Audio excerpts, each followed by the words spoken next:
हाँ 0.6 से लॉजिस्टिक जो ग्राफ होता है उसका फॉर्मूला क्या बताया था लॉजिस्टिक। अच्छा सुनो, जैसे आर एन माइनस नहीं, आर एन इंटू के माइनस एन अपॉन। अच्छा एक चीज और समझ लो, यहाँ पे देखो क्या है, समझ यहाँ पे ये है कि जैसे जो आपका पेपर होगा, थोड़ा सा बता दूं मैं आपको। देखो जैसे प्रेजेंट टाइम सिनेरियो चल रहा है, आपको जो क्वेश्चन हो कितने 200 का होगा, ठीक है 200 टोटल होगा, लेकिन 200 में कैसे डिवाइड होगा समझ लो इसको। यार एसी नहीं चल रहा है क्या, अभी स्टार्ट हुआ है। ये मान लो बॉटनी, ये जूलॉजी, ये केमिस्ट्री और ये फिजिक्स एक अलग से आ गया है, इसको मैं हटा दूँ। कुछ लोग पता होगा, कुछ लोग नहीं पता होगा, जिनको पता है तो ठीक, नहीं पता तो देख लेंगे। आपको मिलेंगे पूरे 200 क्वेश्चन। कितने 200, दो चार में पार्ट में डिवाइड होगा। वैसे डिवाइडेशन ये कहने का होता है। बॉटनी क्वेश्चन जूलॉजी मिल जाएंगे, जूलॉजी क्वेश्चन बॉटनी मिल जाएंगे, ठीक है। तो मिला के सब फालतू के नोटंकी और कुछ नहीं, मेरे हिसाब से नोटंकी है। देखो आगे कह रहे हैं यहाँ पे बॉटनी की बात करेंगे तो बॉटनी में आपको जो पूरे रहेंगे, ये सेक्शन ए रहेगा इसमें और एक सेक्शन बी रहेगा, ठीक है। ये पिछले साल से स्टार्ट हुआ है। सेक्शन ए में आपको करने रहेंगे मात्र 35 क्वेश्चन, ठीक है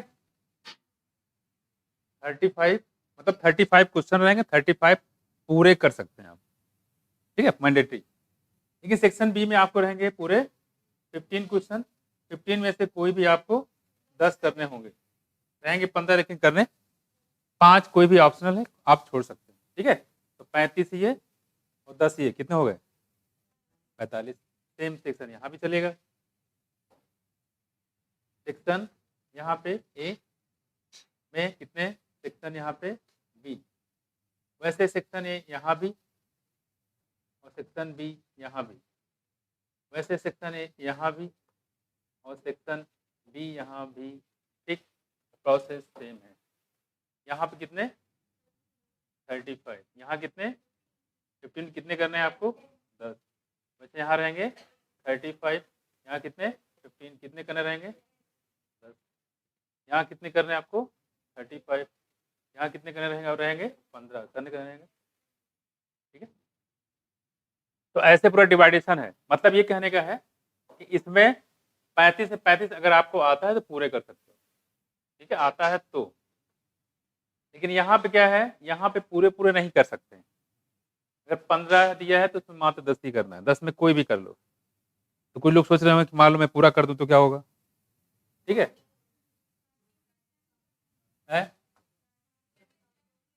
हाँ तो इसमें स्टार्टिंग की जो 10 क्वेश्चन वो निकाल लिए जाएंगे, उसके बाद आपने क्या किया उससे कोई मतलब नहीं, ना उसका नेगेटिव मिलेगा ना तो कोई पॉजिटिव मिलेगा, और ना ही वो क्वेश्चन में मार्क होगा।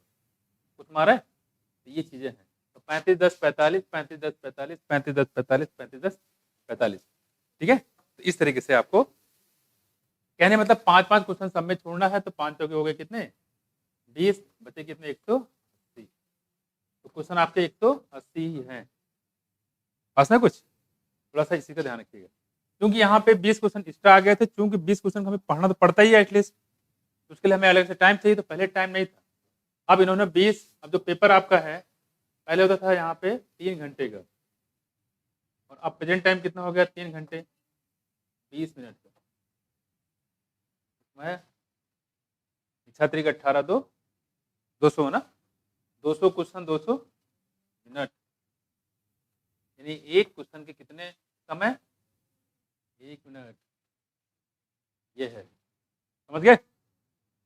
तो अब समझो ध्यान से इसमें क्या है, प्रेजेंट टाइम जो मेरिट है आपको कितना 600 प्लस जा रहा है, 600 प्लस है, ठीक है। अब 600 प्लस है तो ये मान के चलो कि आपको अगर मान लो जूलॉजी में आप पूरे पूरे करते हो कितने 45 45 45 45 कितने हो गए 90, 90 क्वेश्चन एग्जैक्ट सही है तो आपको नंबर मिलेंगे कितने 360, लाने कितने हैं 600, 600 प्लस में, 600 प्लस में से 360 माइनस कर तो कितना आएगा 240, कितना आएगा 240, यानी 240 भी बचे हैं। अभी 240 कहाँ कहाँ से लाओगे? ठीक है, हालांकि ऐसा कोई वो नहीं है कि केमिस्ट्री आसान है या फिजिक्स आसान है, लेकिन रेदर देन फिजिक्स केमिस्ट्री में स्कोर कर सकते हो, क्योंकि केमिस्ट्री में पूरे पूरे नंबर मिलते हैं और केमिस्ट्री में फिक्स जगह होते हैं कहाँ से क्वेश्चन आते हैं। तो आप यहाँ से निकाल सकते हो, मान लो 35 या 45 क्वेश्चन यहाँ पे है, ठीक है, तो 45 में मान लो 35 क्वेश्चन कम से कम तो निकालना ही पड़ेगा गिरीश गिरी हालत में। तो 35 क्वेश्चन निकाला आपने, 35 क्वेश्चन का जवाब मिलेगा नंबर कितना? 140। 140 यहाँ पे आ गया मान लो, तो 140 मतलब 100, 140 मान लो आ गया, 360 में आपने निकाल लिया कितना? 140। ये हो जाएगा आपका 500 पहुँच गया, ठीक है। अब बचे कितने? 100, और 100 क्वेश्चन करने के लिए कम से कम फिजिक्स में 25 तो करना ही पड़ेगा। ये मैं ले रहा हूँ, नॉर्मली ये रेशियो रहता है, जिससे आराम से हो जाता है। फिजिक्स में 25 तो करना पड़ेगा, ये मैं मिनिमम लेके चल रहा हूँ, क्योंकि बायोलॉजी में 100% एक्यूरेसी तो आप चल ही रहा है, ठीक है, प्रैक्टिस से आ भी जाएगा, हम लेके भी चल रहे हैं। देखो केमिस्ट्री में हमने जो लिया है डेटा 35 का लिया है, इससे कम तो ले ही नहीं सकते, ठीक है, और फिजिक्स में 25 से कम भी नहीं ले सकते, इससे प्लस लोगे तो कम से कम फिजिक्स में 25 और केमिस्ट्री में 35, और ये तो तब है जब बायोलॉजी में कितना हो? 100%, 360 आउट ऑफ 360। तो घुमला के आपका सपोर्ट बायोलॉजी ही करेगा, ठीक है। और ये नंबर बहुत ही पॉसिबल है, आसानी से आ जाएगा, बशर्ते क्या है कि आपको थोड़ा सा लगातार लगे रहना है। कुछ बच्चे हमने देखा शुरुआत बहुत अच्छे थे, बीच में फिर गायब हो गए, फिर आए, फिर चल रहा है, फिर गायब हो गए, इससे नंबर ही कभी नहीं आ पाएगा, ना ये आ पाएगा, ना ये आगे कहानी बन पाएगी, यहाँ तक पहुँच पाओगे। मान लो किसी बच्चे के 590 है, या मान लो 595 है, ठीक है, लेकिन अगर उसका सिलेक्शन नहीं हुआ तो क्या कोई मतलब है इसका? बेकार है, क्योंकि यहाँ पे सिर्फ दो ही चीजें होती है, या तो सिलेक्शन होता है या तो नहीं होता है, समझाया? इसलिए जरूरी क्या है कि आप जब एफर्ट लगा रहे हो तो ये मान चलो कि हमें इससे प्लस लाना, कम नहीं लाना है। एक समय पहले होता था जहां पे 125 क्वेश्चन कर लेते थे, 125 मतलब ये हो गया 0, 500 हुआ ना, 500, यानी कि 500 नंबर पे मेडिकल कॉलेज मिल जाते थे, ठीक है, 500 नंबर पे। लेकिन अब जो है 600 या 600 प्लस रहेगा, तभी उम्मीद से करो कि आपको कॉलेज मिल जाएगा। उसमें आया, ये जो मैंने रास्ता बताया ये सबसे आसान है। फिजिक्स में 25 क्वेश्चन करना बहुत बड़ी बात नहीं है, 45 क्वेश्चन है, इसमें 20 छोड़ भी तब भी 50 कर लोगे। केमिस्ट्री में 35 करना बहुत मुश्किल नहीं है, कर ले जाओगे। कुछ चैप्टर आपका बिल्कुल आप देख लो उसको, बिल्कुल हवा की तरह होता है, वही क्वेश्चन पूछ जाते हैं कि पूरे chemical bonding, bond order, hybridization, dipole moment, चौथा क्वेश्चन मिलेगा ही नहीं। लेकिन चैप्टर देखो तो बहुत बड़ा मिलेगा आपको, जो क्वेश्चन एग्जाम पूछे जाते हैं वो आप कर डालो, तो आप कर लोगे आराम से, ये से निकाल लो, इससे प्लस करना है, माइनस नहीं करना है। मैं कुछ और ये मैं इसलिए बता रहा हूँ क्योंकि अब आपका टेस्ट स्टार्ट होगा, ठीक है। टेस्ट का पैटर्न बिल्कुल ऐसे ही रहेगा। अब जैसे यहाँ पे हमने बताया बायोलॉजी, बॉटनी और जूलॉजी की बात कर रहे हैं यहाँ पे, तो बॉटनी में जो क्वेश्चन होंगे लगभग 20 क्वेश्चन ऐसे होंगे जो हमने एवरेज निकाला है, जो डायरेक्ट फिगर बेस्ड होंगे। फिगर बेस्ड मतलब फिगर से क्वेश्चन जनरेट करेंगे, जिसका टेस्ट में कहीं मिलेगा नहीं, आपको टेस्ट में मिलेगा नहीं, लिखा हुआ नहीं मिलेगा। ये फिगर बेस्ड क्वेश्चन रहेंगे, फिगर को देख के वैसे क्वेश्चन जनरेट किए जाएंगे। 20 क्वेश्चन तो ऐसे रहेंगे, पहले बता दूं। करीब 20 क्वेश्चन के आसपास जो रहेंगे ये असर्शन और रीजन टाइप होंगे, ठीक है, समझ गए ना, असर्शन रीजन, ठीक है। तो आपको देखना पड़ेगा, असर्शन पढ़ना पड़ेगा, रीजन पढ़ना पड़ेगा, तो ये चेक करना पड़ेगा सेंटेंस लिखे कि सही है कि नहीं सही है, और सही है तो वो उसको एक्सप्लेन कर रहा है कि नहीं कर रहा है, उसका रीजन जैसा लिख रहा हो। जैसे मान लो एक लड़का बहुत परेशान था, ठीक, आगे लिखा क्योंकि उसको डिजेंट्री हो गया था, मान लो इसे लड़का बहुत परेशान था क्योंकि उसको डिजेंट्री हो गया। ये लड़का बहुत परेशान था, असर्शन हो गया, और रीजन में लिखा हुआ है उसको डिजेंट्री हो गया था, तो सही है कि नहीं है? तो इसमें सबसे अच्छा तरीका है दोनों सेंटेंस को एक साथ मिला कर रख दो, देखो सेंटेंस कंप्लीट हो रहा है कि नहीं हो रहा है। अगर सेंटेंस कंप्लीट हो जा रहा है इसका मतलब वो उसको एक्सप्लेन कर रहा है, नहीं कर रहा है तो जैसे क्वेश्चन आया, ये लड़का बहुत परेशान था, ठीक, और दूसरा रीजन लिखा हुआ है वो बहुत हंस रहा था। जो हंस रहा था वो परेशान कैसे होगा? नहीं, इस टाइप के थोड़ा सा उसको अलग कर सकते हैं। इसका मतलब असर्शन, लड़का परेशान था और हंस रहा था, तो परेशान भी हो सकता है, हो सकता परेशान होते तो पागल हो गया हो, तो फिर वो हंसने लगा। तो असर्शन में ठीक रीजन सीख, लेकिन दोनों की एक्सप्लेनेशन नहीं करता। तो इस टाइप को देखोगे, जब प्रैक्टिस से ये सब चीजें प्रैक्टिस से आएगी। एग्जाम में 20 क्वेश्चन, 15 से 20 क्वेश्चन असर्शन रीजन टाइप के होते हैं और 20 क्वेश्चन फिगर बेस होते हैं। जो बचेगा वो सिर्फ वन लाइनर होंगे। बायोडाइवर्सिटी एक्ट कब लॉन्च हुआ, इकोसिस्टम टर्म किसने दिया, बायोडाइवर्सिटी पॉपुलराइज किसने किया था, क्वागा कहाँ से गायब हो गया, डोडो कहाँ से गायब हो गया, पास में पूरे अमेजन एंड फॉरेस्ट में इन्वर्टिब्रेट की स्पीसीज कितनी है, कोलंबिया में कितने हैं, ग्रीनलैंड में कितने हैं, न्यूयॉर्क में कितने हैं, रॉबर्ट में के हिसाब से कितने % खोई जा चुकी हैं, ठीक है, और कितने स्पीसीज खोई जानी बाकी है, पास में कुछ ये सारे क्वेश्चन होंगे। फैमिली प्लानिंग की शुरुआत कब हुई, है ना, एमसीपी में कौन सबसे बेस्ट है, आईयूडी में क्या होता है ना, स्लाइसन में क्या होता है, ये सारे क्वेश्चन होंगे। वन लाइनर देखो, टिक करो, क्लियर। तो इस प्रोसेस को ध्यान रखिएगा। और मैचिंग वाले टाइप रहेंगे, जैसे बताया हमने यहाँ पे कि फिगर को, उसके अलावा ये तो हो गया असर्शन रीजन। बाकी जो 20 क्वेश्चन रहेंगे, असर्शन रीजन 15-20 के आसपास, 20 क्वेश्चन फिगर बेस, और करीब 20 क्वेश्चन ऐसे होंगे 15 से 20 जो मैचिंग वाले रहेंगे। तो रेशियो ऐसे ही रहेगा, बिल्कुल नीट जैसा, ठीक है। तो 20-20, 40, 40-20, 60, बचे कितने, 30 क्वेश्चन बस को वन लाइनर दे देंगे आपको, ठीक है। एक हम आपको दे देंगे वो पूरी एनसीईआरटी की जो वन लाइनर एक है हमारे पास, उसका नाम है माइक्रो इंजेक्शन, ठीक है, बुक है, उसको दे देंगे। आप लोग ऐसे रट डालिएगा, तो रटने वाले टॉपिक है एनसीईआरटी सारे पॉइंट लाइनर फॉर्म में, ठीक है। कुछ उसमें शॉर्ट तरीके जिससे बताते रहते हो, शॉर्ट तरीके भी उसमें लिखे हुए हैं, ठीक है, वो भी मिल जाएगा आपको। खैर, तो मतलब ये कहने का मतलब है कि आप इस हिसाब से चलना है, तब आप लेके चलिए। मतलब ये बताने का पर्पस ये है, कोई ये सोच रहा है कि हम फिजिक्स नहीं कर रहे हैं, सिलेक्शन हो जाएगा, तो इम्पॉसिबल है। आप खुद ही सोचो, केमिस्ट्री में 100% ले लो तब भी नहीं कर पाओगे आप, सिलेक्शन नहीं होगा। तो आप ये देख रहे हैं कि हमें तीनों सब्जेक्ट, सॉरी चारों सब्जेक्ट यहाँ करना पड़ेगा। बॉटनी और जूलॉजी एक ही है, वो कहने में बड़ा बदल दिया है, लेकिन ध्यान रखना कि फिजिक्स, केमिस्ट्री, बायोलॉजी और बॉटनी और जूलॉजी चारों सब्जेक्ट पैरेलल करना पड़ेगा। सिलेक्शन का नियत रखते हैं तो मैं, तो सारे सब्जेक्ट बराबर ध्यान दो। जहाँ सब्जेक्ट कमजोर पड़ रहा है लगातार उसमें मेहनत करो, एक ही तरीका है, मेहनत करो। जहाँ प्रॉब्लम आ रही सर से डिस्कस करो, है ना।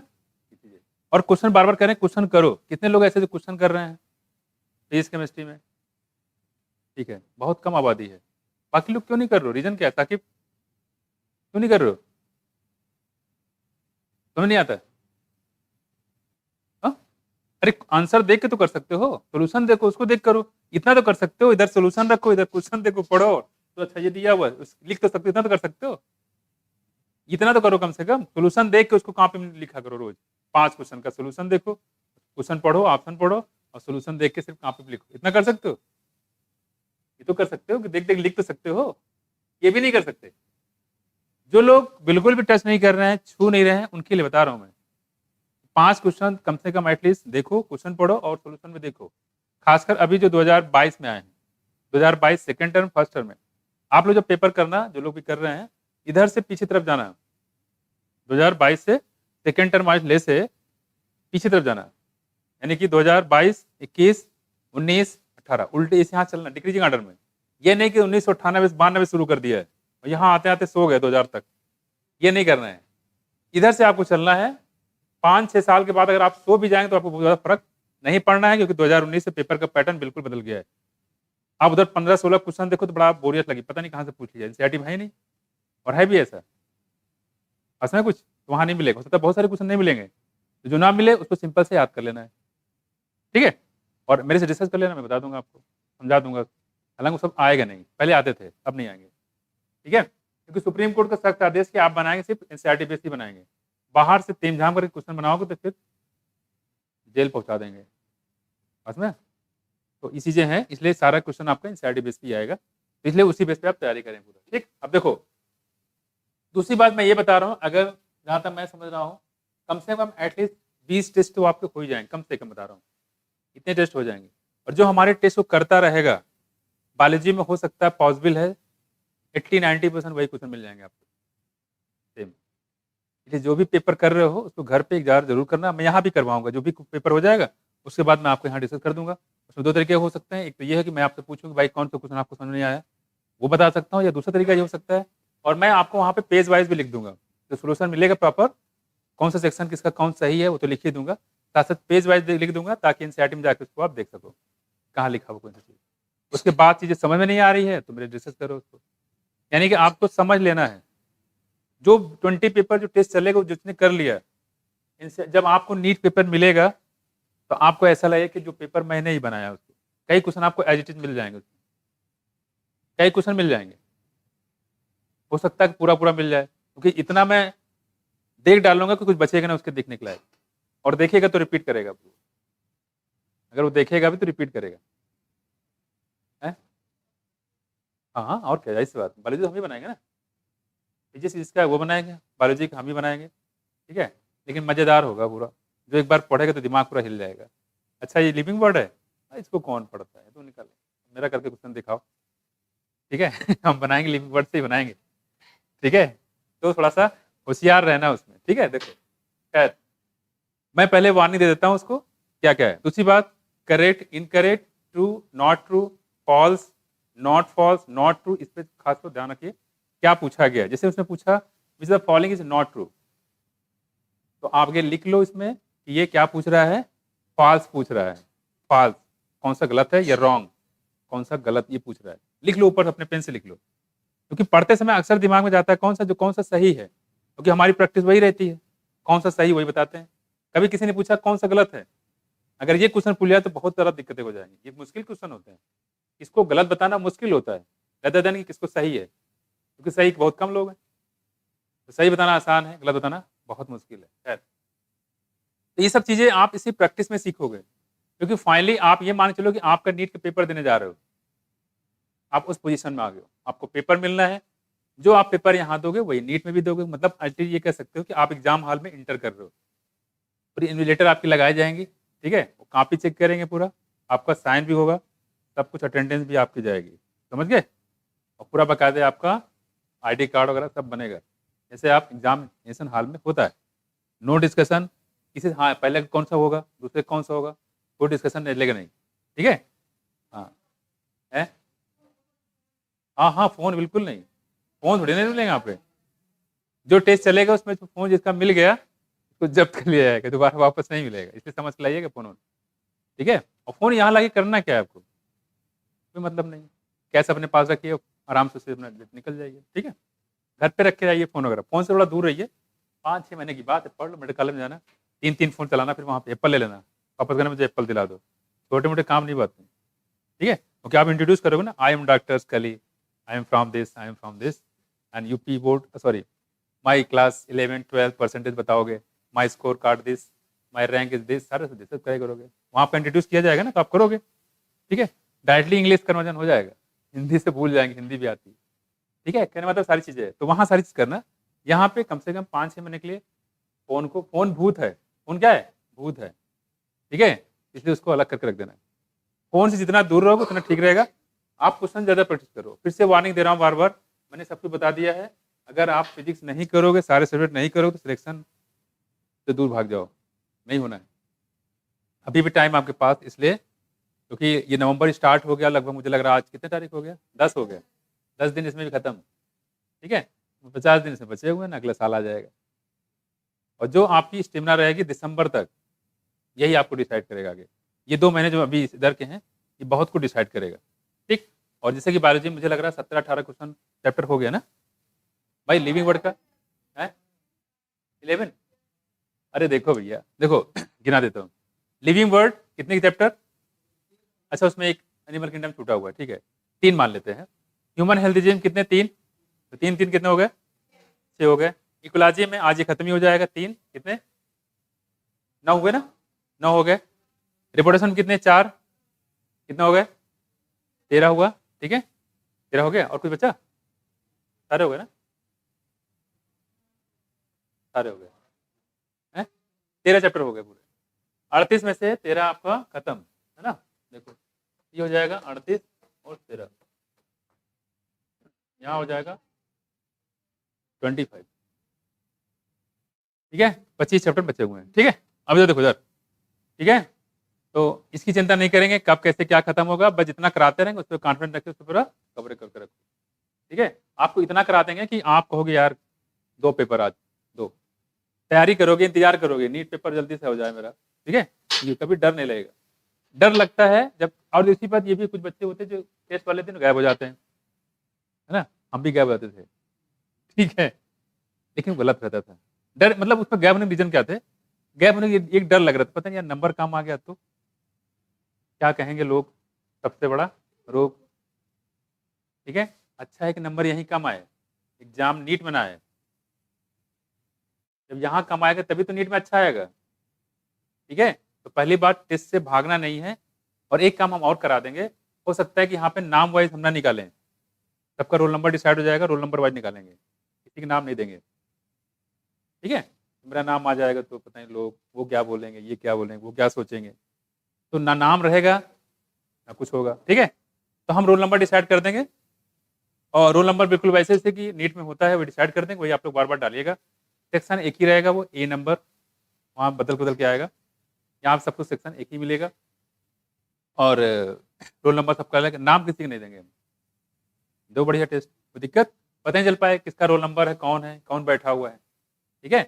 तो रोल नंबर वाइज अपना रोल नंबर देखो, अपना देखो, ठीक है, कोई इससे कोई मतलब नहीं है, इस रोल नंबर का ये नंबर आया, अपना देख लो किसका है, ठीक है, सही है, क्योंकि समय करके देख चुका हूँ, जैसे भी टेस्ट आता है लोग भाग जाते हैं, इसलिए कि नंबर कितना कम आएगा, ठीक है। तो आप रोल नंबर रहेगा तो उसमें कोई फर्क ही नहीं पड़ेगा, किसका कौन है कहाँ पता नहीं चलेगा, है ना, जब तक कि आप आपस में शेयर ना करें कि मेरा नंबर ये है, रोल नंबर मतलब नहीं, ठीक है, क्लियर, कोई दिक्कत, ठीक है, ये चीजें रहेगी। तो आप बेफिक्र होकर आप टेस्ट दो, और जितनी गलतियां करनी है कर डालो।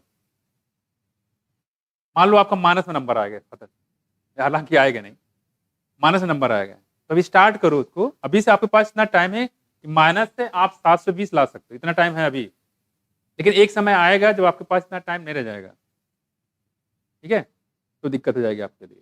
तो अभी टाइम है बहुत अच्छा, जो लोग पढ़ाई कर रहे हैं बहुत अच्छा, जो लोग नहीं कर रहे हैं अभी से शुरू कर दो, 6 महीने के बाद है मेडिकल कॉलेज में चले जाओगे, उसके बाद जलवा तो सिर्फ आप ही का रहेगा, पूरे खानदान में जलवा आप ही का रहेगा, पूरे गांव में जलवा सिर्फ आप ही का रहेगा, पूरे डिस्ट्रिक्ट में जलवा सिर्फ आप ही का रहेगा।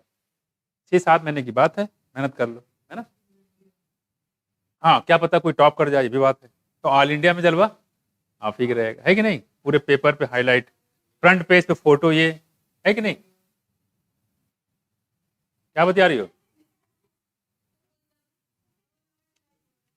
रोल नंबर कुछ नहीं डिसाइड करें, हम डिसाइड करेंगे,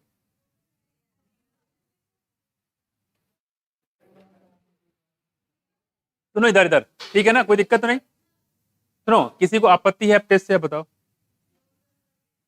हाँ बोलो, एक बात नहीं करो, सुन लो, हाँ अच्छा रीजन, हाँ हाँ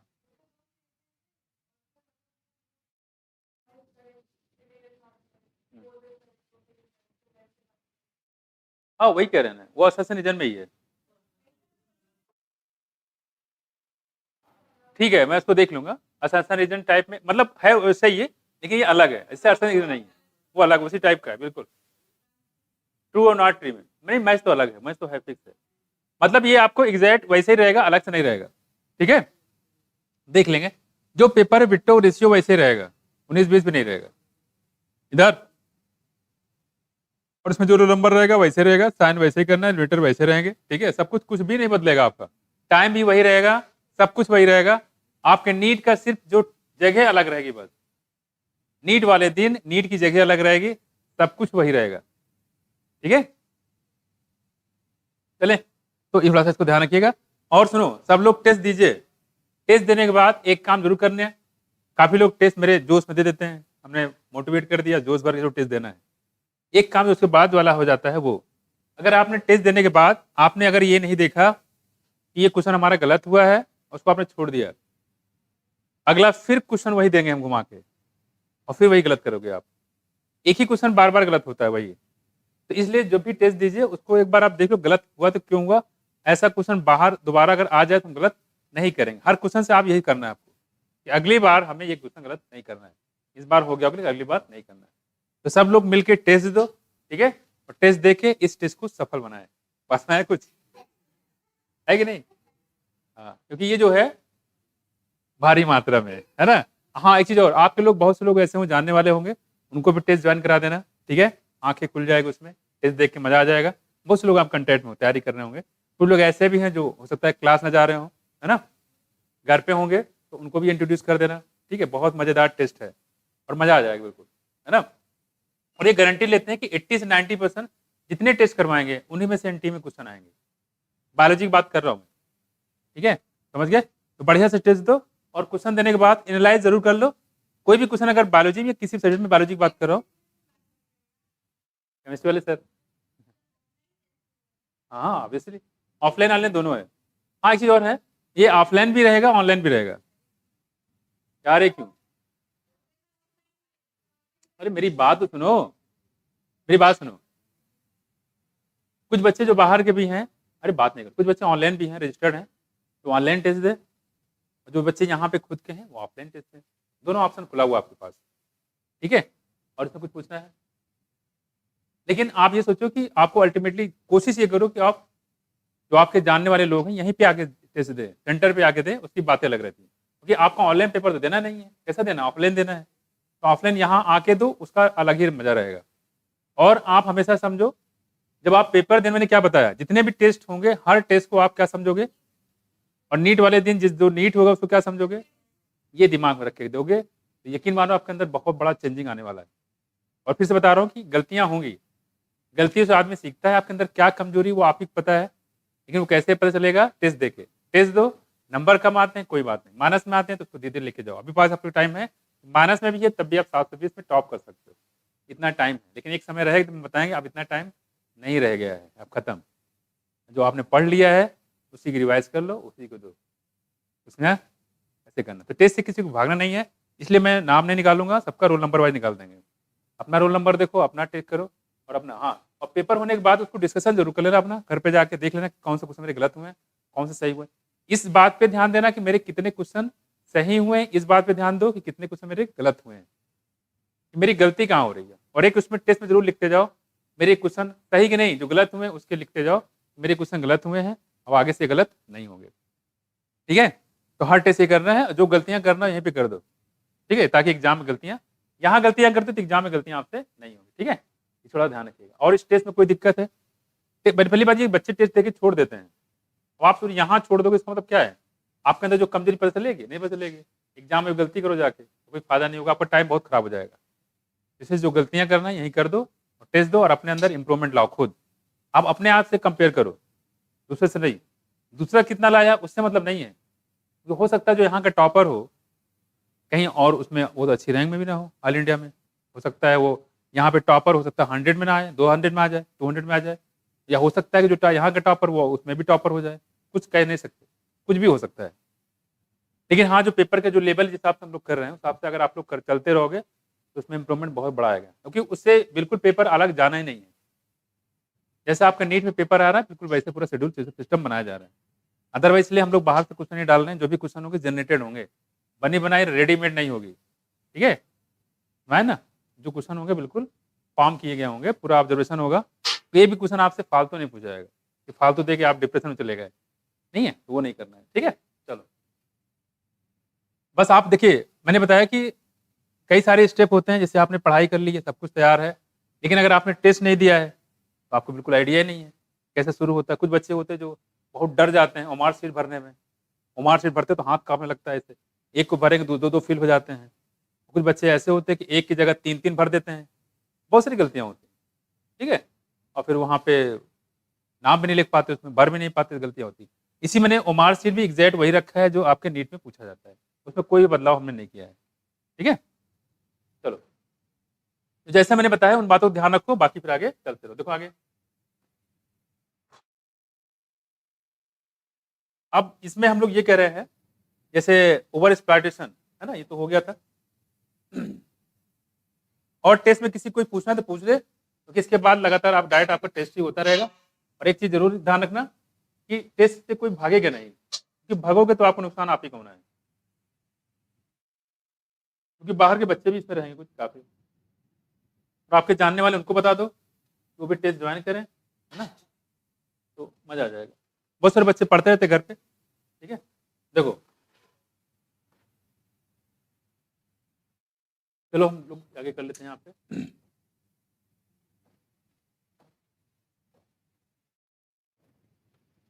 कहाँ तक कराया था, यहीं तक कराना।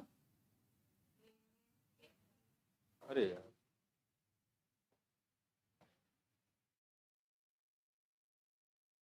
ओवर एक्सप्लॉइटेशन हो गया था ना, जहाँ पे स्लेश लिखा हो पैसेंजर पिजन को जो है लोगों ने मार मार खा के 500 सालों में कई सारी स्पीसीज गायब हो गई। ठीक है, उसकी वजह क्या है, ओवर एक्सप्लॉइटेशन। क्या है, ओवर, किसी चीज की जरूरत से ज्यादा दोहन करना, यूज करना, उसको कहते हैं ओवर एक्सप्लॉइटेशन। मैंने बताया था यहाँ पे कि जो स्पेसी जो स्पेसीज डाइवर्सिटी डिस्ट्रक्शन हो रहा है उसके मेनली 4 रीजन होते हैं, 4 रीजन। लेकिन 4 में सबसे बेस्ट कौन बताया था, हैबिटेट लॉस और फ्रेगमेंटेशन। ठीक है, और उसके बाद दूसरा कौन सा था, ओवर, तीसरा कौन सा था, और चौथा कौन सा था, कोएक्सटेंशन।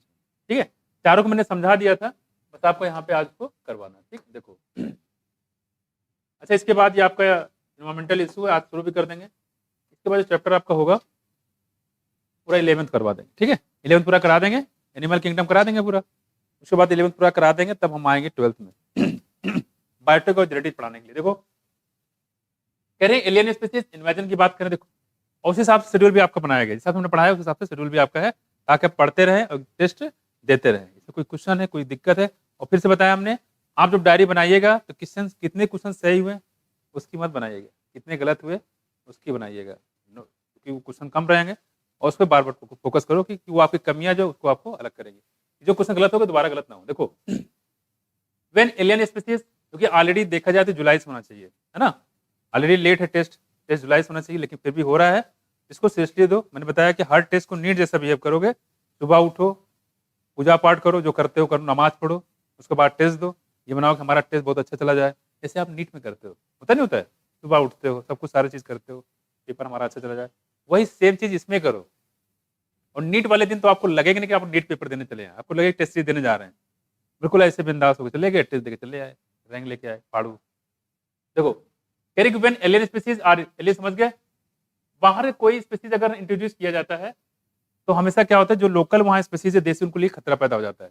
ठीक, जैसे कह रहे हैं कि आर इंट्रोड्यूस इंटेंसली और डिलिबरेटली। अनइंटेंशनली मतलब बिना सोचे समझे, और डिलिबरेटली मतलब जानबूझ के, दोनों बातें हो सकती है, बिना सोचे समझे गलती से डाल दिया या जानबूझ के डाल दिया। ठीक, जैसे हमने डाल दिया किसको, प्रिकली पेयर कैक्टस को और अफ्रीकन कैटफिश को, इसको बोलते हैं मांगूर। देखो वट यूर पर्पस, पर्पस चाहे कोई भी हो, सम ऑफ देम टर्न्स इन्वेसिव, कुछ ऐसे होते हैं जो काफी इन्वेसिव होते हैं। दूसरी बात एक चीज ध्यान रखना, अपने खाने पीने का ध्यान रखो, बाहर चीजें मत खाओ, घर में खिचड़ी बना लो कोई दिक्कत नहीं है, लेकिन बाहर की चीज पूरी मत खाना। ठीक है, क्योंकि हाइजीनिक होती नहीं है, जॉइंटिस पकड़ लेगा, फिर लंबा ले लेगा आपको, जॉइंटिस बहुत कॉमन है ना, डायरिया, डेंगू, मच्छर से दूर रहिए, है ना, थोड़ा अपना शरीर का ध्यान रखिए, ये ऐसा ना हो कि बीच में जाकर बीमार पड़ गए, क्योंकि अब आप जो है आपके लिए एक घंटा एक दिन आपके लिए भारी पड़ेगा। ठीक है, तो इस बात इसका ध्यान रखिए, स्वास्थ्य का ध्यान रखिए और पढ़ते रहिए। देखो और मोबाइल से दूर रहिए। देखो क्या करें आप, देखो turn invasive and causes decline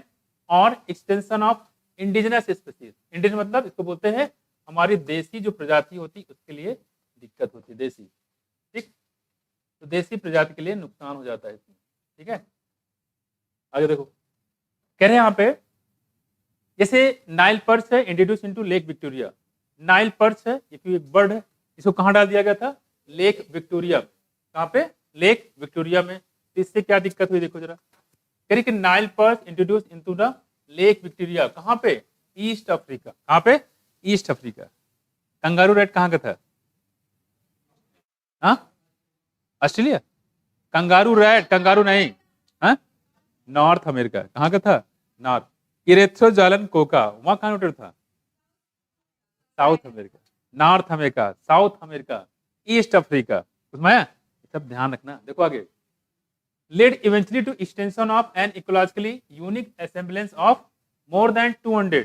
हमने क्या बर्ड को इंट्रोड्यूस कर दिया, कहाँ, लेक विक्टोरिया में से क्या हुआ, more than 200 species of cichlid fish in the lake, क्या हो गई, गायब हो गई। पास में कुछ, कितने, 200 से ज्यादा स्पीसीज जो है सिसलिड फिश की गायब हो गई। किसको डाल दिया, नाइल पर्च को डाल दिया। और ये ऐसी बर्ड्स होती है जो बिल्कुल पकड़ पकड़ वो खाती ही रहती है, बहुत खाती है।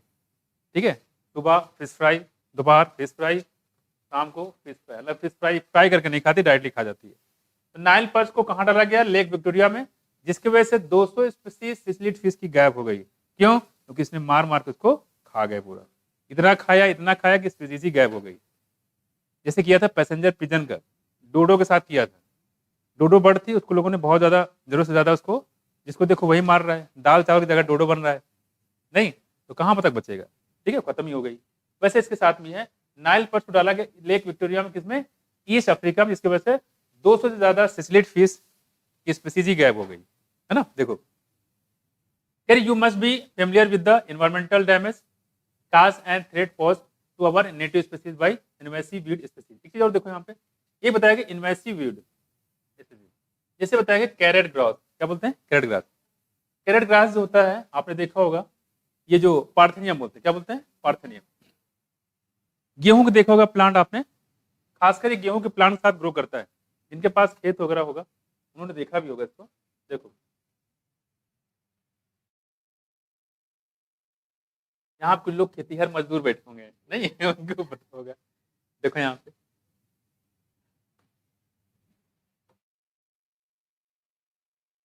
क्या, मामा, यस यू आर राइट, मामा बोलते हैं। ये देखो ये गेहूं है मान लो, ठीक, मामा, ठीक, मामा भांजे। देखो इसमें खास बात क्या, अच्छा इसमें बताओ, इसमें जो रूट होगा कैसे होगा, बताओ, फाइब्रस, रेटिकुलेट, कैसा होगा, फाइब्रस। यहाँ देखो रेटिकुलेट वेनेशन होता है, बिल्कुल सही है। देखो टैप रूट बोलते हैं, क्या बोलते हैं, टैप रूट, क्योंकि मोनोकार्ड तो कैसा होगा, फाइब्रस। यहाँ देखो जो जिसकी बात कर रहे थे अभी, पार्थेनियम की बात करें, जिसको कहते हैं क्या, गेहूं का मामा, रिश्ते में ये क्या लगते हैं, मामा लगते हैं। देखो यहाँ पे अगर आप उसका प्लांट देखोगे, किसका, मामा का, तो ये पूरा स्ट्रक्चर जो है मामा का ही लगेगा, मतलब सॉरी पार्थेनियम का, किसका, पार्थेनियम का। यहाँ पे देखोगे तो ऊपर भाषा ये अलग रहता है स्ट्रक्चर, लेकिन नीचे देखो पूरा वही लगेगा, और ये गेहूं के साथ ही ग्रो करता है। पास में कुछ देखो इधर, इससे नुकसान है कि फायदा है, बताओ क्या नुकसान है। एक ही रिदम में बोले सबके सब, खा जाएगा। जो गेहूं के प्लांट को मिलना चाहिए वो ये खा जाएगा, कंपटीशन करेगा, सारा न्यूट्रिशन खा जाएगा, और गेहूं के प्लांट को नहीं मिलेगा। अब सवाल ये इंडिया में कैसे आया, इंपोर्ट वीट के फॉर्म में अमेरिका से, क्योंकि हमारे यहाँ अकाल पड़ा था बीच में, है ना, इसकी वजह से बाहर से गेहूं को मंगाया गया था, ठीक है, हाँ 1994 में नहीं है, ठीक है। सुनो, ये 1947 जब देश आजाद हुआ था, उसके 4-5 साल मतलब 51-52 के आसपास, ठीक है, बहुत ज्यादा पड़ा था, क्योंकि जहां देखो वहां तबाही मच रही थी, लड़ाई झगड़े में सब लगे हुए थे, खेती बाड़ी तो छोड़ो, लोग ये लगा पहले जान बचाए, खेती बाड़ी बाद में करेंगे, जब जिंदा रहे तब तो खेत संभालेंगे। वहां पे ये था 4-5 साल तक तो डिटेशन बहुत बड़े लेवल पर रहा, ठीक है। तो उस समय बाहर से मंगवाया गया था, जब चीजें थोड़ा सा शांत हुई चीजें, तो अमेरिका से वीट मंगवाया गया था, और उसी वीट में ये था मौजूद। अमेरिका वाले ऐसे फिल्म देते नहीं है, एक तो लगता है वो एहसान करते हैं, ले हमारे जाते हैं एहसान हम पे दिखाते हैं। देखो उन्होंने गेहूं तो दिया, गेहूं के साथ क्या दे दिया, पार्थेनियम, बेटा ले जाओ पार्थेनियम के साथ में ले जाओ, परेशान रहोगे, उन्होंने दे दिया पार्थेनियम। कोई बीमारी हो, कोई खरपतवार हो, कभी हमारे देश में नहीं था, सब बाहर से ही आए हैं। कोरोना कहाँ से है, बाहर से है। जितनी बीमारी देखो, इबोला कहाँ से है, बाहर से है। एड्स कहाँ से है, बाहर से है। कोई बीमारी आप इंडिया में मिलेगा ही नहीं आपको। कोई खरपतवार हो, गंदगी कहाँ से है, सब बाहर से है, ठीक है। देख रहे हो ये कैरेट ग्रास या पार्थेनियम, ठीक है, यहाँ पे तो ये सब कैसे आया, बाहर से। गेहूं आया, गेहूं के साथ ये भी मिल जाएगा। जो लोग बता रहे थे मामा सही कह रहे थे, ठीक है। अब जब गेहूं आप किसी ने देखा होगा तो उसको साफ करते हुए उसमें मिलते हैं, बिल्कुल डंठल जैसी रहती है ना, वही होता है, ठीक है। खैर तो ये क्या है, वीड से, तो इससे हमारे गेहूं को क्या हो गया, नुकसान है, हमारे गेहूं प्लांट क्या है, नुकसान है, ठीक। देखो अब कह रहे कि जैसे और बताया, लैंटेना एंड वाटर हाइसिन, ये भी क्या होते हैं, नुकसान करते हैं, है ना। वाटर हाइसिन मैंने बताया जलकुंभी, और इसकी को बोलते हैं टेरर ऑफ बंगाल।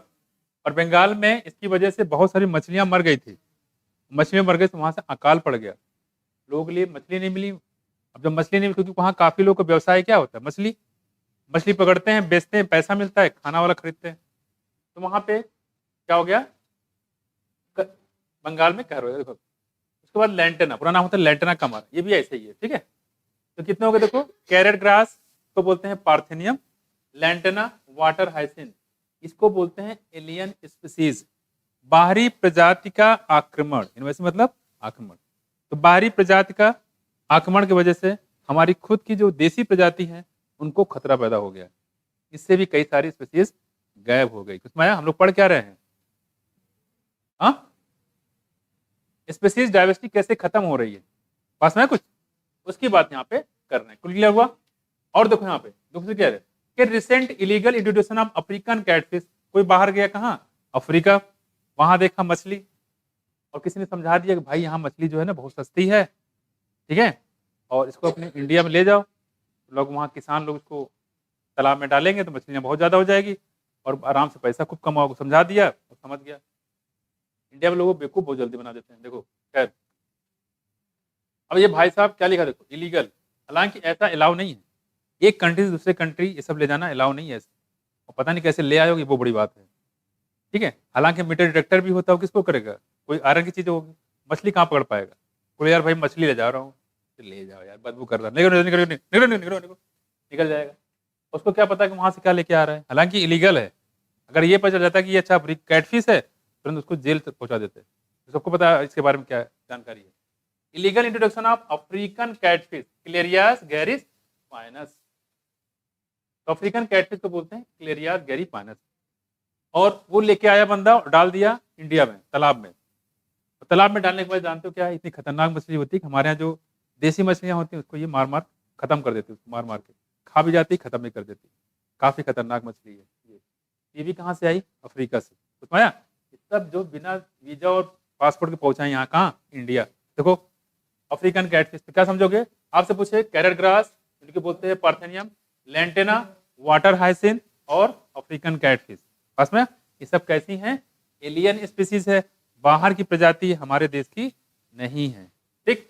लेकिन ये खतरनाक मछली थी जिसकी वजह से हमारे देश में बहुत सारे स्पीसीज को खतरा पैदा हो गया, वो खत्म होने के कगार पे आ गए। सोचो 200 सिसली स्पीड गायब हो गई सिर्फ किसको डालने से?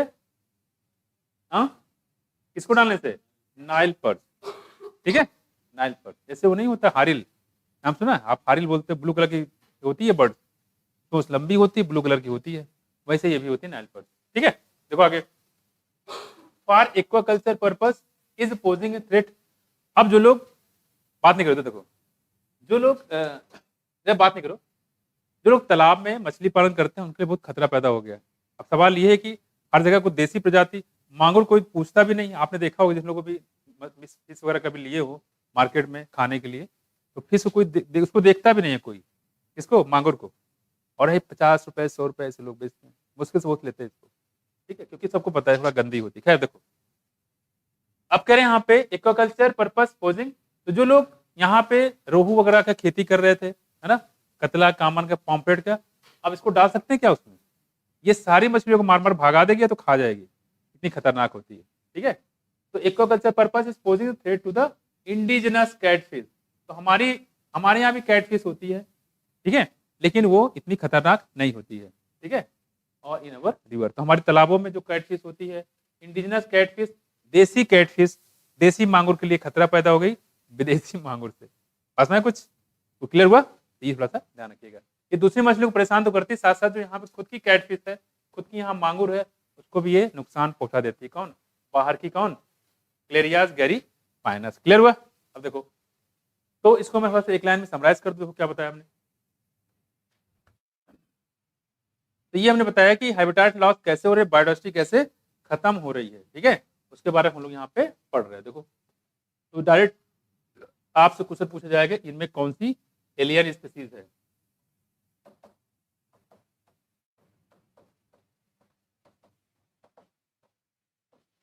ठीक है, आपका काम है कि अपने सिलेबस पे देखते रहो, कितना सिलेबस मेरा है, चल रहा है, क्या मेरी टेस्ट होने वाला है, इसके अलावा सब भूल जाओ, खाने पीने का हिसाब से रखो और कुछ चीजें नहीं होनी चाहिए। पहला देखो क्या है, पहले हमने बताया कौन से, बताओ?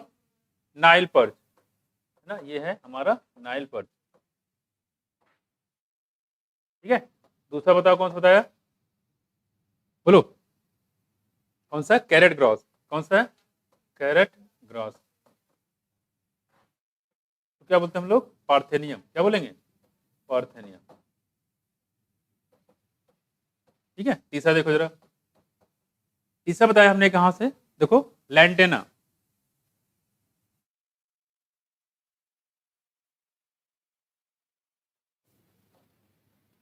तो नाम होता है लैंटेना कमारा। ये देखो अगला हमारे पास कौन, देखो वाटर हाइसिंथ,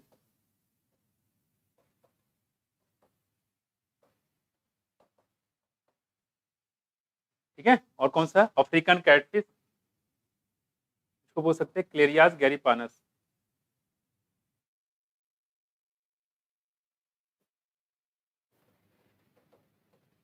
पहले चीज ये ध्यान रखना है, क्वेश्चन पूछा कि इसमें कौन सा एलियन स्पीसीज नहीं है, बीच में डाल देगा स्पैरो, है नहीं है। नाइल पर्च है, कैरेट ग्रास है, लैंटेना है, वाटर हाइसिंथ है, अफ्रीकन कैटफिश है। नाइल पर्च और कैरेट ग्रास कितने हो गए पता, पूरे 5।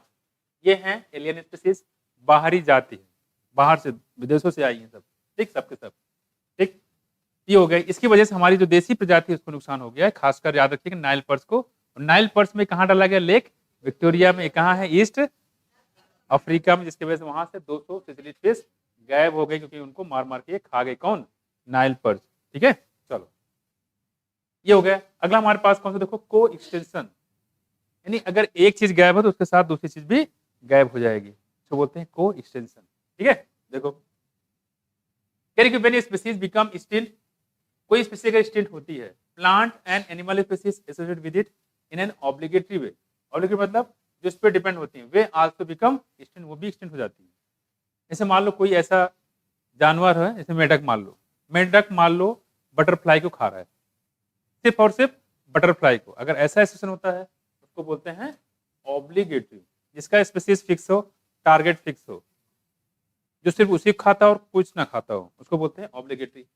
अगर वो बटरफ्लाई किसी वजह से मर गई, सारी स्पीसीज खत्म हो गई, और उसको खत्म करने वाला कोई और है, ठीक है, खत्म करने वाला कोई और है, अगर वो बटरफ्लाई खत्म हो जाए तो बटरफ्लाई तो गई, पूरी स्पीसीज गई, लेकिन उसके साथ साथ ये भी चले जाएंगे, कौन, जो मेढक बताया वो भी गायब हो जाएंगे, इसी को बोलते हैं को एक्सटेंशन। एक चीज गायब हो तो उस पर डिपेंड होने वाली चीज भी गायब हो जाती है, ठीक। देखो when species become extinct, the plant and animal species associated with it, वो भी कर जाएंगे obligatory way also become extinct. When A host fish species become extinct, अगर होस्ट फिश है, अगर वो एक्सटिंक्ट हो जाए, दो होते हैं, एक प्रे होता है, एक होस्ट होता है, पैरासाइट और होस्ट, समझते हो ना, पैरासाइट और होस्ट। अब कहें कि होस्ट की बात करें यहाँ पे, अगर होस्ट फिश स्पीसीज अगर एक्सटिंक्ट हो जाती है, its unique assembly of parasite also meet the same fate. तो इसी जैसे ही होस्ट का भविष्य होता है, वैसे पैरासाइट का भी भविष्य होता है। जैसे जुए की बात करें, जुआ कहाँ रहता है, आदमी के सर पे, आदमी औरत सब में जुए पाए जाते हैं, लेकिन जब आदमी ही गायब हो जाएगा तो जुए रहेंगी, जुए भी खत्म हो जाएंगी, क्योंकि जुआ जाएगा, ऐसा नहीं कि वहां से उठ के घोड़े पे बदल चले जाएंगी, वहां पड़ जाएंगे, ऐसा नहीं है।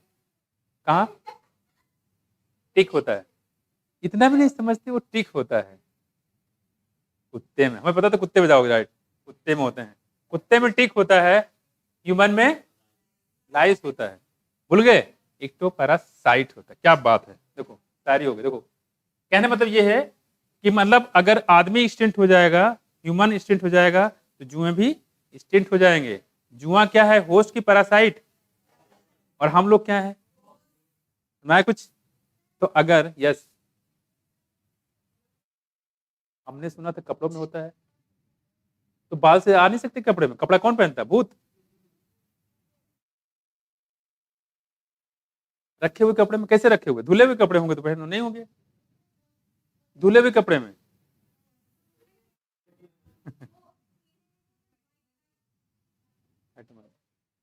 कभी नहाते तो हो नहीं, तो क्या होगा, पता नहीं गलती से महीने साल में एक दो बार नहा लिए तो नहा लिए, नहीं, देखो तो जुए तो पड़ेंगे ही। पिछले साल कब साबुन देखा था, सही से बताना, देखा था, है ना, नहीं देखा होगा ना, ठीक है, 10 साल से नहीं देखा ना, इतने में क्या जानता हूँ, तो जुए नहीं पड़े कौन पड़ेगा। देखो इधर, अब कह रहे हैं यहाँ पे, आप कुछ ना हो, देखो भी आपके साथ क्या क्या होता है, खटमल, और मतलब एक समय आगे सांप बिच्छू भी लूटने लगेंगे ठीक है, इतने गंदगी हो जाएगी, ये नहीं करना। देखो मतलब कहने मतलब जो होस्ट का फीचर होगा वही पैरासाइट का भी होगा। जैसे मैंने बताया था आपको हिरन वाले केस में, कि मान लो आदमी क्या करे, सारे हिरन को मार मार के निपटा दे, कुछ भी कर दे, सारे इनको मार दे, तो सिर्फ हिरन नहीं मरेगी, शेर चीते सब मर जाएंगे। एक को मारा दूसरा अपने आप मर गया, एक को मारा उसके साथ साथ दूसरा भी निपट गया, इसी को बोलते हैं को एक्सटेंशन, को साथ साथ, एक्सटेंशन खत्म, हम साथ साथ हैं, साथ साथ निपट जाएंगे, हमारे कुछ, उसको बोलते हैं को एक्सटेंशन। यहाँ देखो हो गया, देखो another example is case of, एक और केस बताया गया, को इवॉल्व प्लांट पॉइंटर म्यूचुअलिज्म। यहाँ देखो प्लांट पॉइंटर इंटरेक्शन की बात कर रहे हैं, खासकर आपने देखा होगा जिस प्लांट में जो ऑर्गेनिज्म पॉलिनेशन करता है सिर्फ वही करता है। मान लो किसी मधुमक्खी कर रही है तो मधुमक्खी ही करेगी, दूसरा कोई कर ही नहीं सकता, इसको बोलते हैं कैसा रिलेशन, ऑब्लिगेट। क्या बोलेंगे, तो प्लांट पॉइंटर रिलेशन में यही होता है। तो अगर यहाँ पे मान लो मधुमक्खी मर गई, खत्म हो गई सारी स्पीसीज, तो ये प्लांट भी खत्म हो जाएगा, ये भी नोट कर लीजिएगा। Plant pollinator mutualism where extension of one invariably leads to the extension of the other. इसको ध्यान रखिए, तो कोई एक्सटेंशन में ध्यान रखिएगा, इसमें कोई खास पॉइंट तो नहीं है, ठीक है। कोई स्टेशन में एक स्पीसीज खत्म हो गई तो उस पर डिपेंड होने वाली दूसरी स्पीसीज भी खत्म हो जाती है, कुछ मालूम है, इसको बोलते हैं कोई एक्सटेंशन। कुमला का अभी तक हम लोग ये पढ़ रहे थे कि कोई एक्सटेंशन कितने कितने तरीके से होता है। अब सवाल यहाँ पे ये है कि हम देख रहे हैं इससे बहुत ज्यादा नुकसान है, बहुत दिक्कतें हैं, तो हमें क्या चाहिए, इसको बचाना चाहिए। क्या चाहिए, बचाना चाहिए। तो अब अगला बात करना आ गया बायोडाइवर्सिटी कंजर्वेशन, यानी कि बायोडाइवर्सिटी को आप बचाओगे कैसे। फिर से बताओ कौन कौन सी एलियन स्पीसीज है,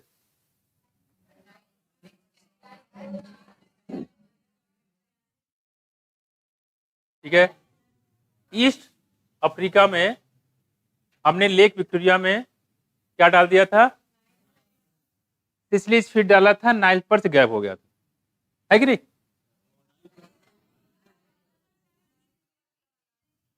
हाँ ऐसे कुछ समझ, कितना मजा है, सिसिली फीड डाला था उसकी वजह से नाइल पर्च ही गायब हो गया, नहीं नाइल पर्च को डाला था उसकी वजह से दोस्तों सिसिली फीड गायब हो गए। देखो इसको हल्के में नहीं पढ़ना है, भारी पड़ जाएगा। यहाँ देखो अगला हमारे पास क्या, देखो बायोडाइवर्सिटी कंजर्वेशन। अब कह रहे हैं कि Y should be conserve biodiversity, हम लोग को बायोडाइवर्सिटी बचाना क्यों चाहिए, तो क्यों बचाना चाहिए, इसके लिए यहाँ पे 3 रीजन बताए गए हैं। कितने, 3 रीजन, जो आप सोच रहे हैं भैया। देखो वाई शुड बी कंजर्व क्या, biodiversity, there may be many reasons, some obvious and other not so obvious, but all equally important. They can be grouped into the 3 categories। 3 category है। पहला बताया गया नैरोली यूटिलिटेरियन, इसको बोलते हैं छोटी मानसिकता। अरे बड़े छोटी मानसिकता, को 10 रुपए मांगे उसके भी इनकार कर दिए, होता नहीं होता, हमारा 10 रुपए लेके भाग जाएंगे, अरे 10 रुपए लेके भाग गए होगे, पिछली बार नहीं दिया होगा, नहीं तो कहने मतलब बहुत छोटी, किसी से 10 रुपए मांगो तो पहले पता करेगा, पता नहीं कहाँ रहेगा, कहीं भाग तो नहीं जाएगा 10 रुपए लेके, होता नहीं होता है, ठीक है। तो अब वो कहेगा, देखो कहते हैं मतलब ये कि सोच उसकी बहुत छोटी हो और वो डायरेक्ट फायदा देखता हो, उसको ये लगेगा कि मुझसे इससे डायरेक्ट फायदा है कि नहीं है, अगर डायरेक्ट फायदा होगा तो आपसे जुड़ेगा, फायदा नहीं तो वो दूर चला जाएगा। इसको बोलते हैं डायरेक्ट, तुरंत, कल परसों नहीं, मुझे भरोसा ही नहीं है, आज आज हमें फायदा है तो ठीक है, नहीं है तो कोई मतलब नहीं रखेगा। इसको मतलब क्या बोलते हैं, नैरेटिव, छोटी मानसिकता, यानी कि हम पेड़ पौधों को बायोडाइवर्सिटी की क्यों बचाएं, उसके लिए छोटी मानसिकता क्या कहती है उसके बारे में। तो आप भी कह सकते हो भाई पेड़ को क्यों बचाए, आम के पेड़ को, क्योंकि आम मिलता है, लकड़ी मिलती है, ये सब क्या है, छोटी मानसिकता, मतलब उससे फायदा है इसलिए हम उसको बचा रहे हैं, फायदा ना होता तो नहीं बचाते। देखो उधर ये डायरेक्ट बेनिफिट है। लेकिन सवाल ये है कि आम से आम मिल रहा, अमरूद से अमरूद मिल रहा है, केले से केले मिल रहा है, लेकिन बबूल से, पीपल से, उससे तो हमें फल नहीं मिल रहा है, तो क्यों बचाएं। हाँ ये है बड़ी मानसिकता। ये क्या है, बड़ी मानसिकता, इसको बोलते हैं ब्रॉड यूटिलिटेरियन, राइट। क्या है इसको, नैरोली, और ये है ब्रॉडली,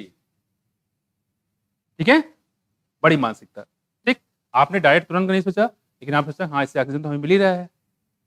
इसके अलावा जैसे मान लो बिच्छू है, उसको क्यों बचाएं, बिच्छू की स्पीशीज लगातार गायब हो रही है, क्यों बचाए,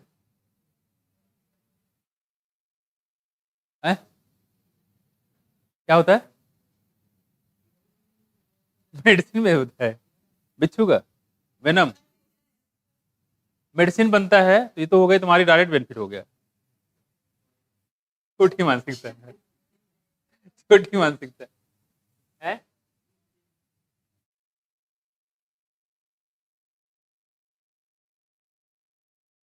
क्या चीज? एक रूल है। हाँ ठीक है, देखो इधर दूसरी बात, अब ये एक चीज और आती है कि मान लो बहुत सारी ऐसी चीज जिसको आपको फायदा नहीं है, हो सकता है सर आपको फायदा ना हो, ठीक है, और आपके आसपास जो लोग उनको भी फायदा ना हो। मान लो हमको फायदा नहीं, तो गाय भैंस हमारी, हमने कुत्ता पाल रखा उसको फायदा हो जाए, हमारी गाय उसको फायदा हो जाए, किसी को फायदा नहीं है, ठीक है, और आपको भी लग रहा नहीं इससे कोई फायदा नहीं है, तो लेकिन फिर भी हमें उसको बचाना है, क्योंकि हर जाति की, हर प्रजाति की, हर स्पीसीज की अपनी कोई कीमत होती है, intrinsic value. Every and each species must have at least its own intrinsic value, उसकी अपनी खुद की कीमत होती है। अदरवाइज आप कोई स्पीसीज बना के दिखाओ, बना पाओगे? नहीं बना पाओगे, क्योंकि वो स्पीसीज अगर इस धरती से गायब हो गई तो दोबारा फिर वो नहीं आएगी। जैसे डायनासोर गायब हो गया, दोबारा आएगी? कोई बना सकता है? मूवी बन सकती है, नहीं, जुरासिक पार्ट 1, जुरासिक पार्ट 2, और कुछ नहीं हो सकता है ना। खैर, इसको बोलते हैं इथिक्स, इथिकल। किसी से हमें कोई फायदा हो चाहे ना हो, बाबा लोग यही तो बोलते हैं, बाबा लोग यही बोल बोल के घोटाला करते हैं, हमें सारे प्राणी के समान रूप से व्यवहार करना चाहिए, है ना, और उससे हमें फायदा हो चाहे ना हो, हमें उसको बचाना चाहिए, बस में ईश्वर तुम्हारी देखभाल करेगा। नहीं ऐसे, वो भक्ति में लीन कर देंगे और लीन करते करते लंबा चौड़ा घोटाला कर देंगे। नहीं, जैसे एक बच्चे से पूछा गया बापू का पूरा नाम बताओ, आसाराम बापू लिख दिया उसने। महात्मा गांधी जी के बारे में बात कर रहे थे, महात्मा गांधी जी को प्यार से लोग क्या बोलते थे? बापू।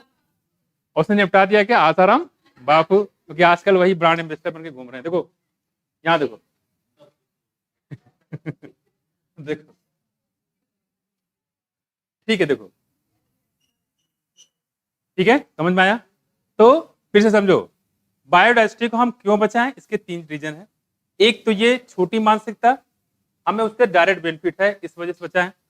दूसरा क्या है, हमें उससे इनडायरेक्ट बेनिफिट है, जैसे ऑक्सीजन वगैरह हो गया, लकड़ी वगैरह हो गया, है ना, ये सारी चीजें हैं। और तीसरी चीज ये है कि हमें उससे फायदा हो चाहे ना हो, ठीक है, तो उसे हमें बचाना है, इसको बोलते हैं इथिक्स, इंसानियत, राइट, इंसानियत बोलो, इथिक्स बोलो, उसकी वजह से हमें उसको बचाना चाहिए, उसको बोलते हैं इथिकल। और बड़ी मानसिकता बोलते हैं ब्रॉडली यूटिलिटेरियन। क्या बोलेंगे? Broadly utilitarian. छोटी होगा तो उसको बोलेंगे नैरोली यूटिलिटेरियन, मतलब छोटी मानसिकता। तो छोटी मानसिकता, बड़ी मानसिकता और इथिकल्स, यानी कि इंसानियत के नाते हमें इसको बचाना, चाहे उससे कोई फायदा हो चाहे ना हो, क्योंकि नेचर ने जिस स्पीसीज को बनाया है उसकी कोई ना कोई तो इंपॉर्टेंस है ही, भले हमारे लिए उपयोगी ना हो, लेकिन नेचर के लिए है वो। क्योंकि एक बार अगर यहाँ से गायब हो गया, जैसे डायनासोर, हम बहुत चाहते हैं कि लाख कुछ करते डायनासोर आ जाए तो उसको चिड़ियाघर में डाल दें, पैसे कमाएं, लेकिन है ही नहीं, अब क्या करोगे, है कि नहीं। देखो, खैर, समझ में आया? तो देखो क्या है, देखो कह रहे हैं कि नैरोली यूटिलिटेरियन, समझ गए, उससे हमें डायरेक्ट फायदा, इसलिए उसको बचाएं। क्या कह रहे हैं? Argument for conserving biodiversity are obvious, humans drive countless direct economic benefit.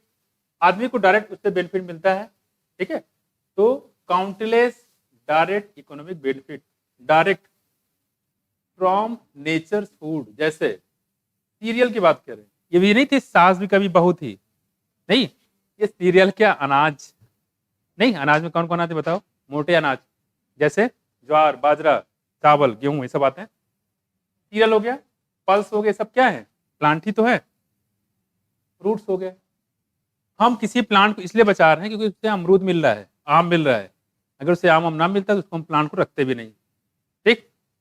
तो हो गए पल्स, हो गए फ्रूट, हो गया, और सीरियल हो गया। देखो आगे, दूसरी बात, हमें उसे जलाने के लिए क्या मिलता है? लकड़ी, और क्या मिलता है? फाइबर और कंस्ट्रक्शन मटेरियल। घर बनता है तो उसमें लकड़ी यूज होती है। देखो, इंडस्ट्रियल प्रोडक्ट जैसे कि टेनिन्स हो गया, लुब्रिकेंट्स हो गया, डाई हो गया, रेजिन और परफ्यूम हो गया। And product of medicinal important, बहुत सारी जो मेडिसिन होती है वो भी किससे बनाई जाती है? बोलो, प्लांट से। यहाँ देखो, more than 25% of the drugs currently sold in market world wide are derive from plant. यानी कि 25% से ज्यादा जो ड्रग्स होती हैं प्रेजेंट टाइम में जो दुनिया में बिक रही हैं, वो कहां से निकाले जाते हैं? उनके सोर्स प्लांट हैं। अब सोचो 25% के अलावा जो है उसके सोर्स कौन है? एनिमल है। जो स्मार्ट आप कैप्सूल देखते हो ना, टेबलेट, उसके अंदर एनिमल है। बस में एनिमल के किसी न किसी पार्ट उसमें डाला गया है, लेकिन आप लोग खा लेते हो, है कि नहीं? खैर देखो 25%, ठीक है। तो बहुत सारी मेडिसिन जो आप खाते हो तो उसमें भी क्या है? एनिमल घुसा हुआ है। देखो इधर कह रहे हैं कि 25% पूरे दुनिया की बात कर रहे हैं, लेकिन यहाँ जो बात किया गया है, कह रहे हैं 25,000 species of plant contribute to the traditional medicine used by the native peoples around the world। 25,000 species of plant, यानी 25,000 ऐसी स्पीसीज है प्लांट की जिनको ट्रेडिशनल मेडिसिन में यूज करते हैं। ट्रेडिशनल मतलब परंपरागत रूप से। जैसे आप जब रहते होंगे तो आपकी जो दादी रहती, चाहे यहाँ पर रहे चाहे गाँव में रहे, आपको फोड़ा फुंसी होगा, जैसे गाँव जाती है तो आप डॉक्टर पास भागोगे, दादी क्या कहेगी? दादी क्या कहेगी? बहुत पैसा हो गया ना, चलो बताते हैं मुझे। लेके जाएंगे आपको और निकालेंगे छाल नीम की और रगड़ देंगे उस पर, रगड़ने के बाद वो लगा देती, आपके फोड़े ठीक भी हो जाता है। That is a traditional medicine, परंपरागत। दादी तुलसी, सर दर्द है, दादी को पता चला सर दर्द है, अच्छा बैठो, तुरंत गई तुलसी की चाय बना के लेके आ गई, काढ़ा बना दी, पिला दी सर दर्द, क्योंकि वहां भी एनर्जेटिक प्रॉपर्टी इसमें पाई जाती है। तो माया इसको बोलते हैं ट्रेडिशनल मेडिसिन, ये भी तो दवा ही है। तो ऐसे बहुत सारी चीजें हैं जो दवा के फॉर्म में यूज की जा रही है। टेबलेट नहीं है, कैप्सूल नहीं, लेकिन फिर भी क्या है? दवा है। गांव में आज भी बहुत से लोग ऐसे यूज करते हैं, देसी जो दवाइयां हैं उसको यूज करते हैं, सिलबट्टे में पीस के उसको लगा लीजा, खा लिया, पीस लिया ना, ऐसे traditional medicine use by native people. Native मतलब गाँव के लोग जो रहते हैं, है ना। देखो आगे, nobody knows how many more medicinally useful plants there are in tropical and forest. अच्छा, जो 25,000 बताया गया है, ठीक है, ये पूरे वर्ल्ड की बात कर रहे हैं। पूरे वर्ल्ड में 25,000 प्लांट की ऐसी स्पीसीज है जो कि ट्रेडिशनल मेडिसिन के तौर पर यूज की जाती है। ठीक, वहाँ जो रूरल लोग हैं वही लोग यूज करते हैं। जो बड़े लोग डायरेक्टली वो हॉस्पिटल जाते हैं, मेदांता में जाते हैं, रुकते कहाँ हैं? नेता मंत्री कहाँ मिलेंगे? सिविल में नहीं मिलेंगे, वो मेदांता से कम नहीं जाएंगे, या तो मेदांता जाएंगे या तो एम्स जाएंगे, क्योंकि उनको इन पर भरोसा नहीं है।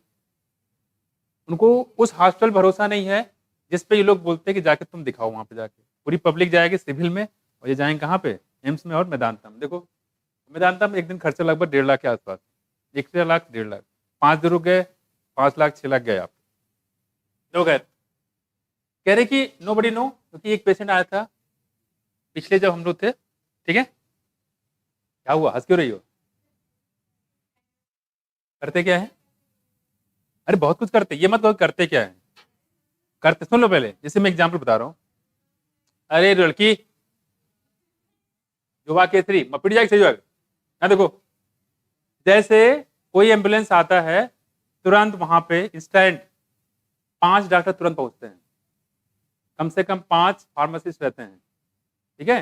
पूरा क्या नाम उनकी वो रहती है, स्टेशन रहता है, स्टेशन पूरा क्या नाम है, सारे आपके रहते हैं।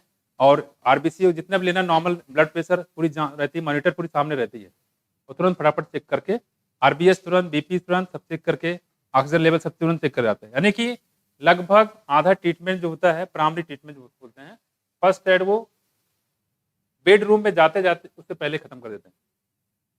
हॉस्पिटल के बेड में लॉड करते करते इधर होता जाता है, पर्चे बनते रहते हैं, और इधर आधा ट्रीटमेंट हो जाता है, ठीक है। 5 डॉक्टर डायरेक्टली लग जाते हैं, तो अच्छा नहीं है। और 5 ऐसे डॉक्टर जो स्पेशलिस्ट होते हैं, सुपर स्पेशल लेवल के रखे जाते हैं, ठीक है। तो ऐसा मत कहो कि वहाँ फीस ज़्यादा तो नो डाउट तो है, लेकिन ये भी सोचो सर्विस किस लेवल की है ना। खैर, लेकिन फिर भी एक पेशेंट जब आया था उसने, और वो क्यों आया था मैं बता दूँ, उसका रीज़न वही है कि किसी ने बता दिया होगा, रेफर कर दिया होगा, भाग गया। 5 दिन था वो, ठीक है। आई होप डायलिसिस क्या दिक्कत थी एग्जैक्ट याद नहीं है। उसके बाद 5 दिन बाद उसने निकाल लिया, लाके सिविल में भर्ती करने के लिए, क्योंकि उसके बाद पैसे ही खत्म हो गए। बोले सर हमारे पास, हमने जो भी पैसे थे हमारे पास सब खत्म हो गए, बैंक सारा पैसा खत्म हो गया, दूसरे से लोन भी ले लिए, उधार भी ले लिए, सबका मेरे पास कुछ नहीं रहा, इसलिए हम आपके यहाँ आए हैं। ये है 5 दिन में 5 लाख। देखो कह रहे हैं यहाँ पे, तो 25,000 ऐसी मेडिसिन है पूरे दुनिया में, 25,000 ऐसी मेडिसिन पूरी दुनिया में, ठीक है, जो एज ए यूज करते हैं। कैसे? एज ए हम लोग ट्रेडिशनल मेडिसिन। देखो nobody know how many more medicinally useful plant there are in tropical, क्योंकि ये पेड़ से हमें फायदा है, हमें दवाइयां मिल रही, इसलिए इन पेड़ को बचाओ। अगर इनसे फायदा नहीं मिलता तो इनको ना बचाओ। माया इससे फायदा है तो बचा रहे हैं, इसको क्या बोलेंगे? छोटी मानसिकता। क्या? छोटी मानसिकता। देखो, nobody knows how many more medicine useful plant there are in tropical rainforest। जैसे गाय को देख लो, आजकल लोग गाय को नहीं पाल रहे हैं, समझ में? क्यों? दूध कम देती है या दूध देती ही नहीं है। और पालेंगे तो किस दौरान? जब दूध देगी तो पालेंगे, उसके बाद खोल के छोड़ देंगे, जाओ हटो, तो हमारा काम निकल गया, तुम निकल लो। छोटी मानसिकता। ठीक, अब देखो ट्रॉपिकल रेन फॉरेस्ट, ठीक है, यहाँ देखो कहीं ट्रॉपिकल रेन फॉरेस्ट में बहुत सारे ऐसे प्लांट हैं जिनसे बहुत सारी मेडिसिन बनाई जा सकती हैं। ठीक, उस पर काम कर सकते हैं। वेटिंग टू बी एक्सप्लोर्ड, उसको भी देखने की जरूरत है, वहां भी खोज करने की जरूरत है, क्या पता कौन सी मेडिसिन निकल आए, है ना। देखो कह रही कि with increasing resources put into the, एक चीज और बताएगा, देखो तो किसी पार्टिकुलर जगह पे डिफरेंट डिफरेंट टाइप के प्लांट को खोजकर उससे मेडिसिनल प्लांट निकाल के उससे मेडिसिन निकालना, ठीक है, उसी को हम लोग बोलते हैं क्या? एक टर्म बताएगा बायो प्रोस्पेक्टिंग। क्या बोलेंगे? Bio prospecting. ऐसे कई सारे आपको वर्ड बताएंगे, जैसे हमने क्या बताया था? Biofortification. क्या था? Biofortification. ये क्या है? Bioprospecting. तो क्या है? With increasing resources put into the bioprospecting. क्या? देखो explore molecular genetic and species level diversity for product of economic importance. क्या कह रहे हैं? मार्कुलर लेवल पे, जेनेटिक लेवल पे, स्पीसीज लेवल पे, ठीक है, इसको इसके नंबर बढ़ाना, किसके? मेडिसिनल प्लांट के। क्यों? क्योंकि इससे बहुत सारे मेडिसिन बनना है। तो मेडिसिन प्लांट के बहुत सारे प्लांट को बढ़ाना जेनेटिक लेवल पे चाहे स्पीसीज लेवल पे हो, इसे बोलते हैं क्या? Bio prospecting. क्या है? ये पूछ सकता है इसमें, तो बोल सकता है एक्सप्लोरिंग मतलब उनको बढ़ावा देना। Molecular level, genetic level, species level, ये हो गया हमारा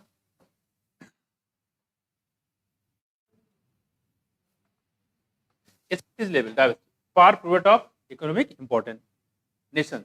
endured with rich biodiversity can expect to reach reap enormous benefit. क्या करें आप? कह रहे कि जो देश या राष्ट्र, जैसे मतलब क्या होता है? राष्ट्र, जिस राष्ट्र के पास बायोडाइवर्सिटी ज्यादा होती है उसको मान चलते हैं कि उसको बेनिफिट भी बहुत ही ज्यादा मिलता है। कोरोना केस में सारी इंडस्ट्री बंद हो गई, सब दुकान उकान सब बंद, बहुत सारे प्राइवेट लोगों में जॉब से निकाल दिया गया, ठीक है। लेकिन कभी किसी खाने को, शायद ही किसी को दिक्कत हुई होगी, क्योंकि कहीं ना कहीं से लोगों ने खाने का अरेंजमेंट कर दिया। आसपास में तो पता किया किसी के पास खाना नहीं है तो आसपास के लोग उसको खाना पहुंचा दिए। तो कभी कोई ऐसा, बहुत रेयरली शायद ऐसा हुआ होगा तो खाने से उसकी जान गई होगी, लेकिन लोगों ने खाना उसको पहुंचा दिया। खाने की कमी किसी को नहीं हुई, इसी को बोलते हैं यहाँ पे। क्योंकि हमारे यहाँ इतना भी चीजें आज भी है कि खाने की कभी दिक्कत नहीं होती है। तो वो कह रहे हैं कि इसी बारे में बात कर रहे हैं, economic importance nation endowed with rich biodiversity. तो कहने मतलब हमारे यहाँ जो है, हमने बताया कितने % ऐसे जो हैं जिस पे खेती की जाती है, कितना है? 33%, 33%। जीडीपी में कितना रोल है? 33% जीडीपी में रोल है। और उससे कितने % लोगों को रोजगार मिलता है? 62%। कितना? बस, तो 62% लोग रोजगार मिलता है। अगर ये न रहता, यानी सब कुछ खत्म होने के बाद भी 62% लोग रोजगार कोरोना के टाइम में भी लोग मिलता रहा है किसान की वजह से।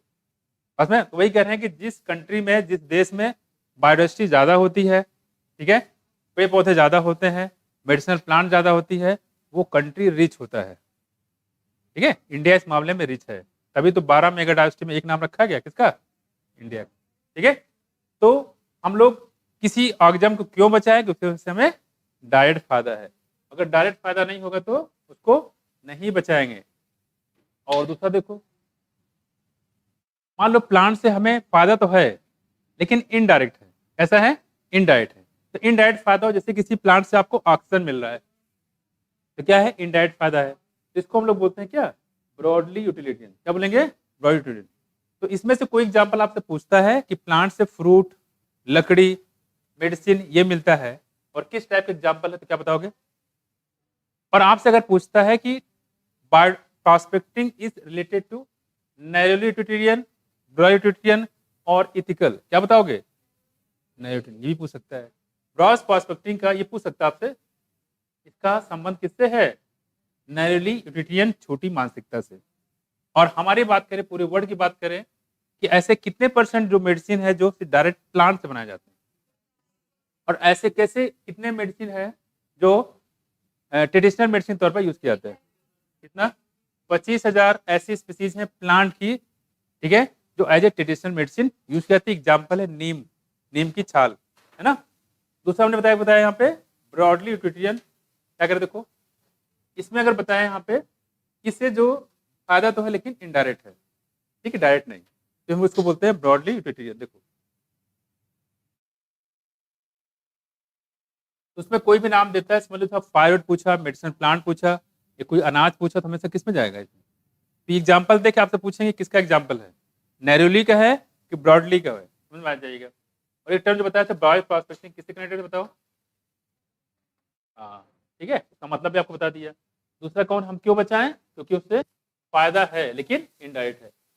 फिर argument says that biodiversity plays a major role in many ecosystem services that nature provide, ठीक है। इससे बुलबुल गाना गाती है, गाना गा रही है, फायदा है उससे? बिल्कुल है। फिर में गाना सुना रही, क्या काम है? ठीक, उससे फायदा देखो।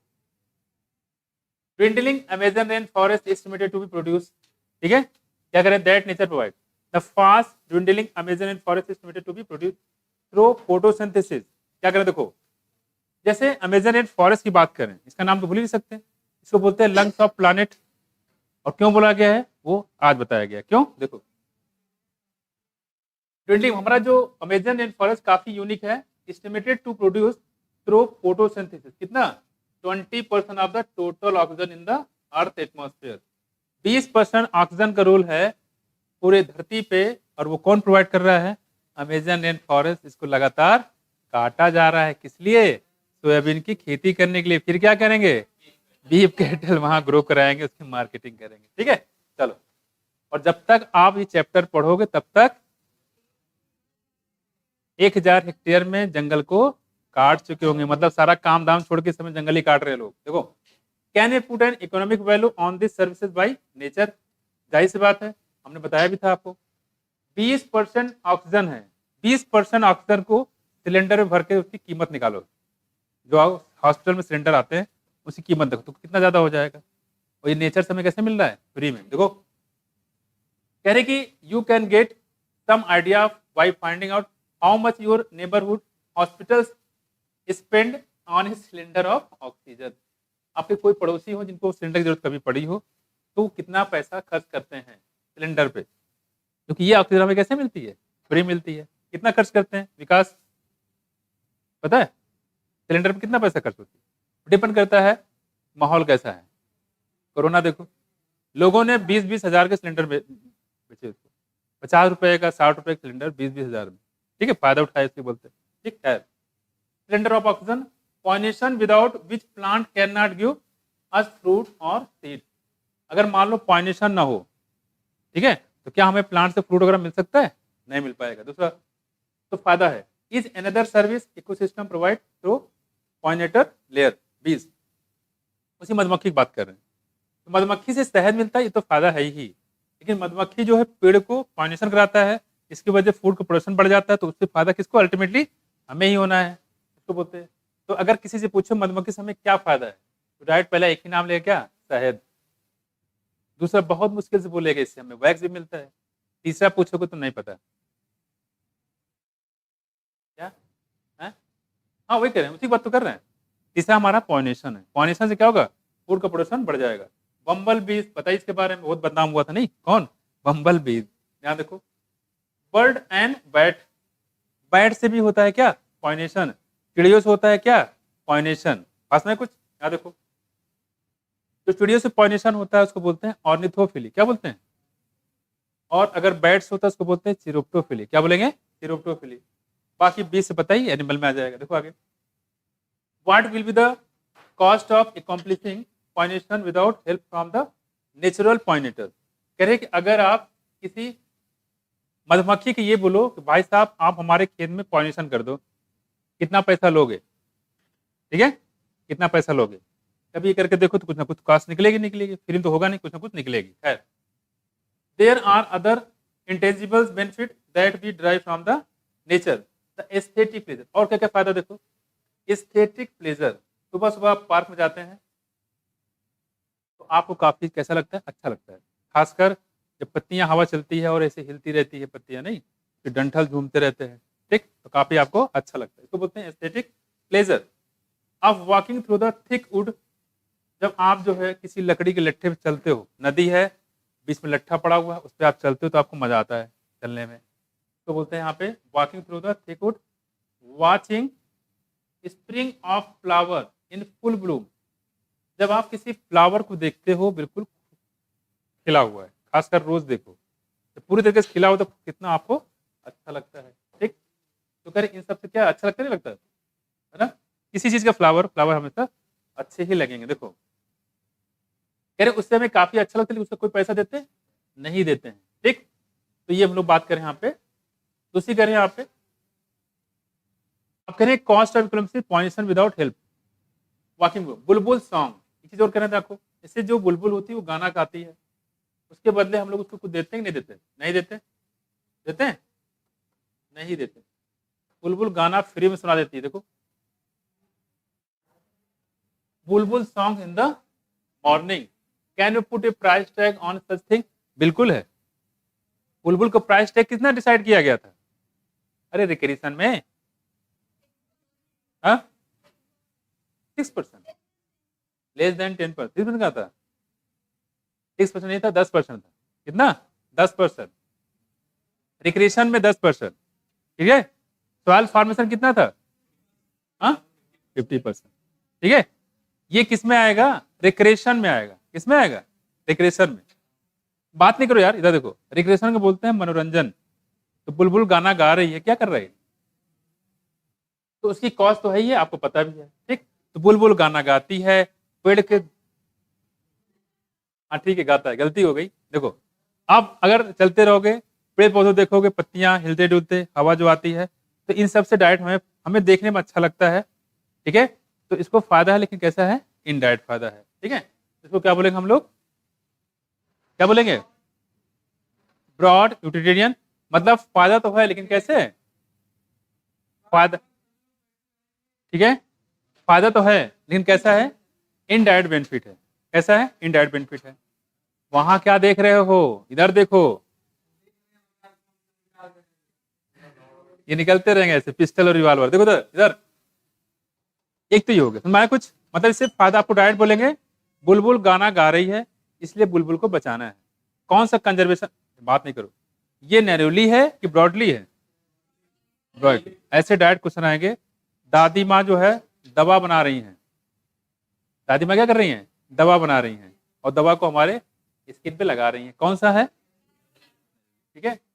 अब तीसरा जो बताया गया है, इससे चाहे किसी स्पीसीज हमें फायदा हो चाहे ना हो, लेकिन हमें उसको बचाना चाहिए इंसानियत के नाते, नहीं, देखो ethical argument for conserving biodiversity relate to what we owe to millions of plant animals and micro species with whom we share this planet, मतलब ये कहने मतलब है कि हम लोग इस प्लेनेट में आए हैं, नेचर ने सिर्फ हम ही को नहीं भेजा है, इस पूरे प्लेनेट की बात करें तो सिर्फ हमारा अधिकार नहीं है कि हमने प्लॉटिंग करा ली है, रजिस्ट्री करा ली और वो हमारा अधिकार हो गया, ऐसा तो नहीं है, अदरवाइज जहाँ प्लॉटिंग कराते हैं वहाँ ऑक्सीजन भी अपना ही रखते हैं, कितना अच्छा होता है, भाई आपने प्लॉटिंग करा रखी है, मान लो 25,000 स्क्वायर फीट जमीन है, तो ऑक्सीजन आप वहीं कर रखो, तो ऑक्सीजन क्यों नहीं करते हो, प्लॉटिंग आपने कराया, ऑक्सीजन पड़ोस से ले रहे हो, नेचर से ले रहे हो, क्या है, तो इसी की बात करें आप देखो, करें millions of plant animals microbe species with whom we share this planet, तो इस धरती पे बहुत सारे और भी जानवर है, सबके लिए बनाया गया है, फिलोसफिकली और स्पिरिचुअली, इसको बोलते हैं आध्यात्मिक रूप से, करें we need to realize that every species, क्या, every species has an intrinsic value, हर स्पीसीज की अपनी एक कीमत होती है, पास में कोई भी ले लो,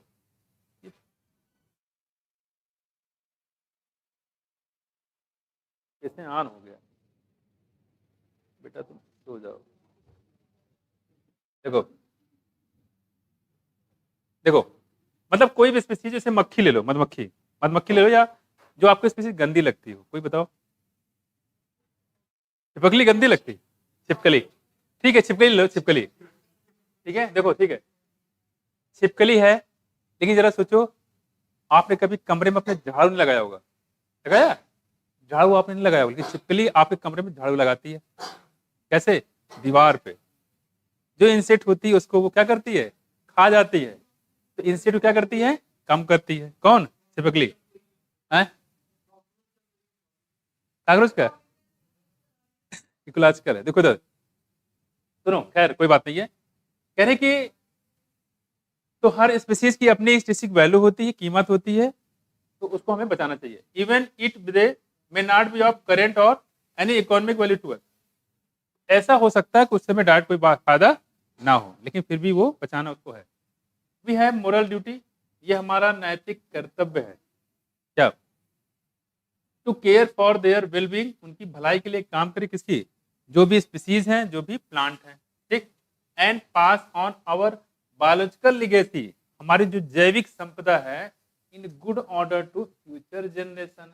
हम अपने बच्चों को नीम का इस डेमो ना दे दें, देखो नीम का पेड़ है, ऐसा होता था कभी नीम, क्योंकि आपने बचाया नहीं। अगर नीम के पेड़ से खत्म हो जाएंगे मान लो, तो बच्चों को क्या दिखाओ, कुछ नहीं दिखाओगे, उनको डेमो दिखाओगे नीम की पत्तियां देखो ऐसी होती, तो ये सब ना करना पड़े। तो हमारे जो फ्यूचर जनरेशन है उनके लिए इसी फॉर्म में चीजें आगे भी उनको मिलती रहे, इसलिए हमें उसको बचाना है। तो बायोडाइवर्सिटी बचाने कितने तरीके, 3। पहला,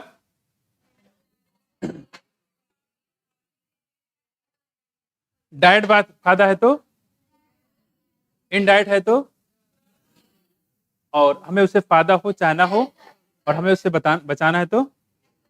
बायो प्रॉस्पेक्टिंग कनेक्शन किससे था, बायो प्रॉस्पेक्टिंग मतलब क्या था,